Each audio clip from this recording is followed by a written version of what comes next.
வணக்கம். இன்னைக்கு உங்களுக்கு ஒரு சின்ன ப்ரொனன்சியேஷன் லெசன். நிறைய பேருக்கு இந்த பழம் தெரியும். நிறைய பேர் இந்த பழத்தை லிச்சி அப்படின்னு ப்ரொனவுன்ஸ் பண்ணுறீங்க. இதோடைய ஒரிஜினல் ப்ரொனன்சியேஷன் லைச்சி, LYCHEE. அதுதான் இந்த பழத்துடைய ப்ரொனன்சியேஷன்.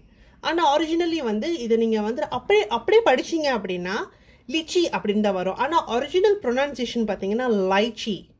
லைச்சிங்கிறதுக்கு LAI நீங்கள் யூஸ் பண்ணணும். So LAICHEE. ஸோ இது லிச்சி கிடையாது, லைச்சி. நீங்கள் போயிட்டு இப்போ நான் சொல்கிறதுனால நீங்கள் அப்படியே பிலீவ் பண்ண வேண்டாம். நீங்கள் போயிட்டு கூகுள் ட்ரான்ஸ்லேஷனில் பாருங்கள், ஜெமினி AI அப்படின்னு இருக்கும். அதிலலாம் போயிட்டு கரெக்டான ப்ரொனன்சியேஷன், எஸ்பெஷலி ஜெமினி AI கிட்ட கரெக்டான ப்ரொனன்சியேஷன் கேட்டுங்க, அது சொல்லித்தரோம். நன்றி.